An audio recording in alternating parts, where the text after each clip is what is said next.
got a fine little body and her mind's kinda naughty. They say that once you taste it, you cannot replace it. She could get you high, all the dopamine inside. ជំរាបសួរបងប្អូនអរគ្នាសូមស្វាគមន៍សាជាថ្មីបាទជួបគ្នានៅក្នុងវីដេអូផ្នែកទី6នេះហើយក៏ជាផ្នែកចុងក្រោយដែលខ្ញុំលើកឡើងពី environmental term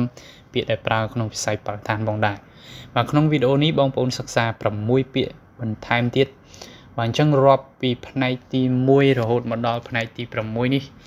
តើបងប្អូនសិក្សាបានប្រមាណពាក្យអីបងប្អូនបាទអញ្ចឹងក្នុងផ្នែកទី1មាន6ចឹង6គុណនឹង6 5 ដង 30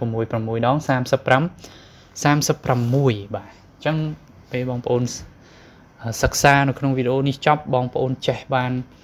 36ពាក្យដែលតាក់ទងទៅនឹង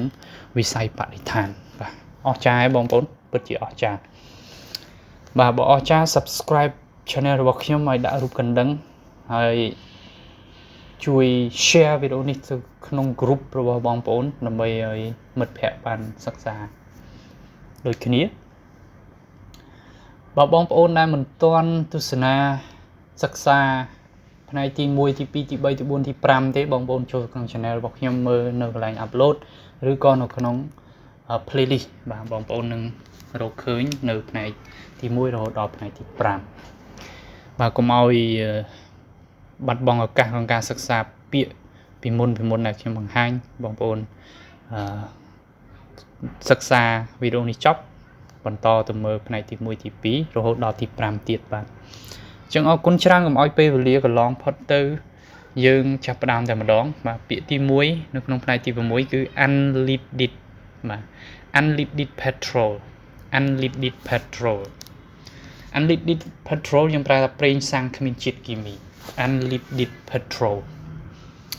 ប្រេងសាំងដែលគ្មានជាតិគីមីខ្ញុំក៏មិនដឹងថាគេផលិតយ៉ាងណាដែរប្រេងសាំងដែលគ្មានជាតិគីមីធម្មតាយើងថា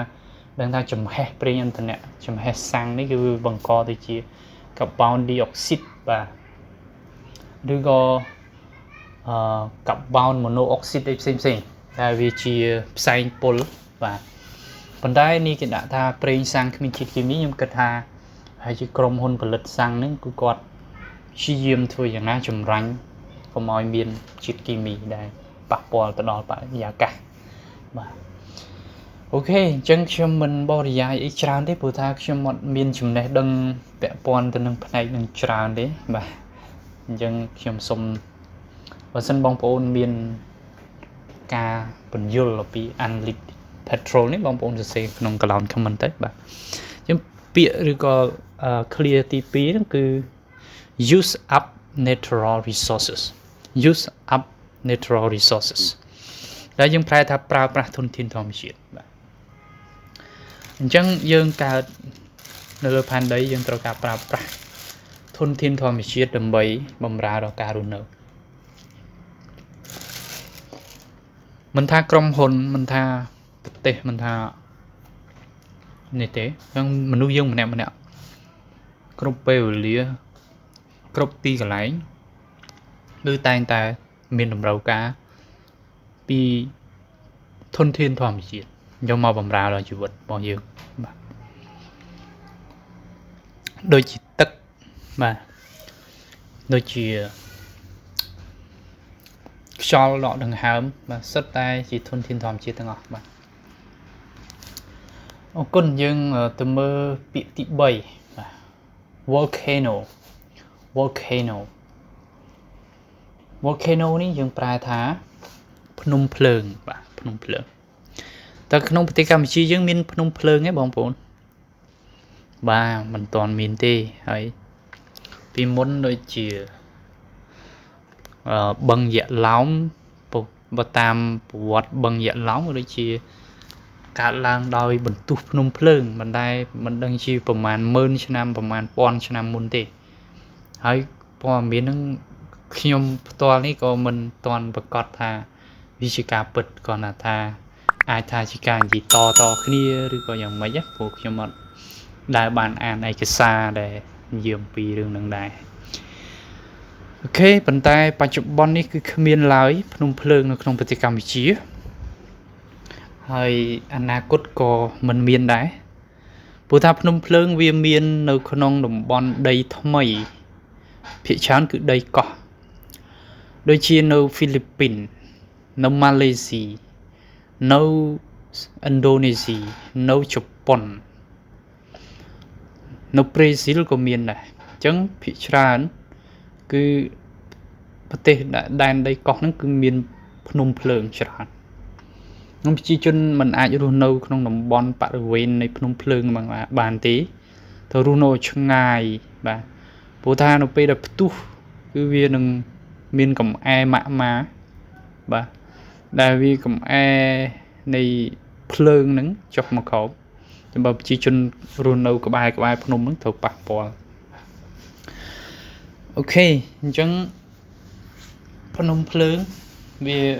នៅពេលដល់ថ្ងៃដល់ខែវាគឺវាផ្ទុះបាទ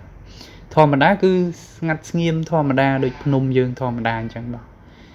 ប៉ុន្តែដល់ពេលវេលាវាគឺវាផ្ទុះយកតែម្ដងផ្ទុះជាភ្លើងចេញពីខាងក្នុងភ្នំមកតែម្ដង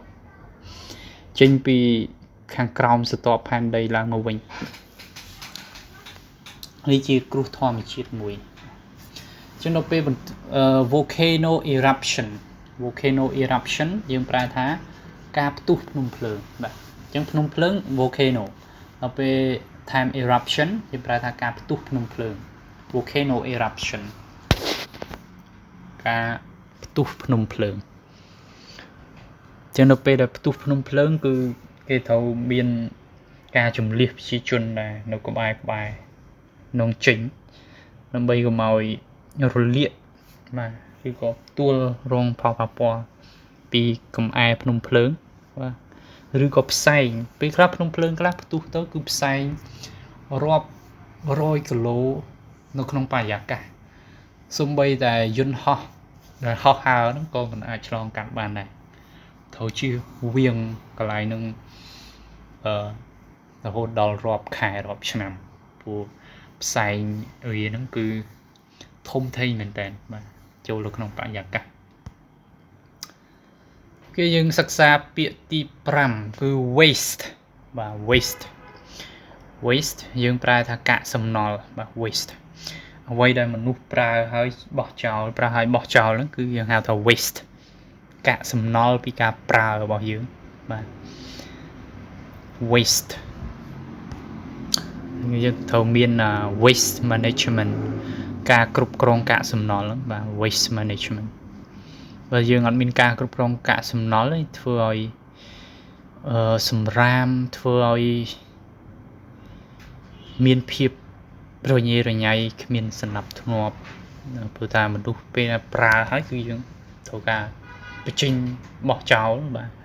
បើសិនជាយើងអត់មានការរៀបចំដូចជាចំកន្លែងចាក់សម្រាមបាទកន្លែងទុកដាក់សម្រាមអីទេគឺធ្វើឲ្យតំបន់ហ្នឹងគឺมันមានអនាម័យมันមានបរិស្ថានល្អទេបាទអញ្ចឹងកាកសំណល់ហ្នឹងគឺវាប៉ះពាល់ដោយផ្ទាល់ទៅបរិស្ថានរបស់យើងបាទ waste អញ្ចឹងខាងបរិស្ថានគឺគាត់គិតគូរទៅលើការគ្រប់គ្រងកាកសំណល់បាទអូខេពាក្យចុងក្រោយនៅក្នុងផ្នែកទី6នេះគឺយើងមានពាក្យថា water pollution បាទ water pollution យើងប្រែថា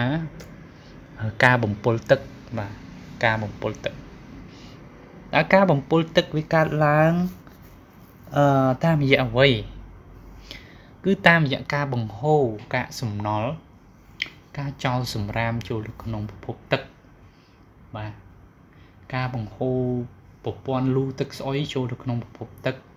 ការបង្ហូរកាកសំណល់ពុលចេញពីរោងចក្រចូលទៅក្នុងប្រភពទឹកទាំងអស់នេះហើយគឺជាការបំពុលទឹកបងប្អូនក៏លេចមើលស្ទឹងបឹងបួមួយចំនួនគឺទទួលរងការបំពុលដោយការចាក់សម្រាមរបស់ប្រជាពលរដ្ឋដែលរស់នៅក្បែរហ្នឹងគាត់យកសម្រាមមកចាក់មួយថ្ងៃបន្តិចយូរទៅគឺច្រើនសុទ្ធតែថង់ផ្លាស្ទិកសុទ្ធតែអ្វីផ្សេងដែរពេលខ្លះគ្រាន់តែត្រីហ្នឹងគ្នាមកជាប់នៅក្នុងអាថង់ផ្លាស្ទិកហ្នឹងបាទស្លាប់នៅនឹងទៅ chẳng vì thưa bằng coi phao bạc bò từ đó mình cha chiết từ đó bộc phục tực nứng lại mình nuốt mình ăn vô tực nhưng mà prao to từ tiệt tế tiền ca sỏi đầm nắm tiền ca vô mình nhâm vô một prao pra xung bay tập bao xung đi bằng vẽ nó câu mình bàn đây hay sát bia nè xin này còn sài ca hộp chọc tực thật tực nờ stưng từ lê nó cứ lên bàn đi đây và cứ việc tại sao vì miên chít pol nó nè thò mà đã cạn sầm nó là dương trào tới cứ vì mình miên cứ vì miên chít pol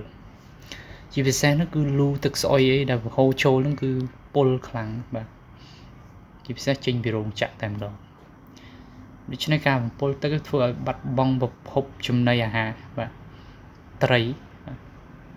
hơi nâng bọc hộp tức sầm rạp rạp khẳng mình nhưng thua ở một bọn ecology nó tàu bạt bong bọn ecology chỉ vẽ chùm rong nó tàu bạt bong thì trai còn ngọt và smile nó không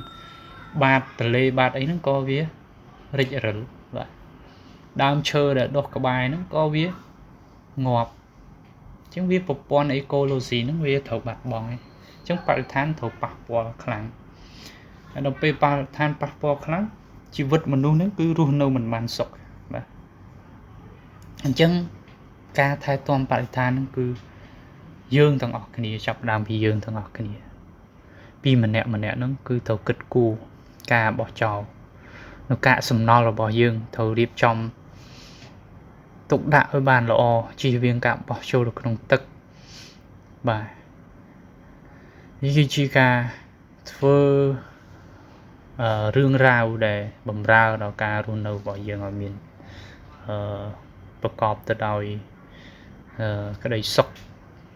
បាទសុវត្ថិភាពបាទអញ្ចឹងខ្ញុំសូមបញ្ចប់វីដេអូត្រឹមប៉ុណ្នេះហើយមុននឹងបញ្ចប់យើងអានសារថ្មីបន្តិចទៅបាទ unleaded petrol use up natural resources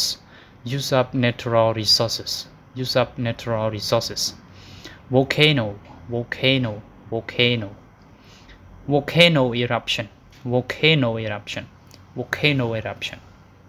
waste water pollution អូខេអរគុណច្រើនបងប្អូនទាំងអស់គ្នាបងប្អូនដែលមិនទាន់ subscribe ចុចប៊ូតុង subscribe like share វីដេអូហើយ comment នៅអ្វីដែលបងប្អូនចង់បន្ថែមជួបគ្នានៅក្នុងវីដេអូថ្មីប្រធានបទថ្មីតាក់ទងនឹងទៅនឹងមេរៀនភាសាអង់គ្លេសទាំងអស់គ្នាបាទអូខេជូនពរឲ្យបងប្អូនសុខភាពល្អជូនពរឆ្នាំថ្មីទាំងអស់គ្នាបងប្អូនជម្រាបលា Got a fine little body and her mind's kinda naughty. They say that once you taste it, you can not replace it. She could get you high, all the dopamine.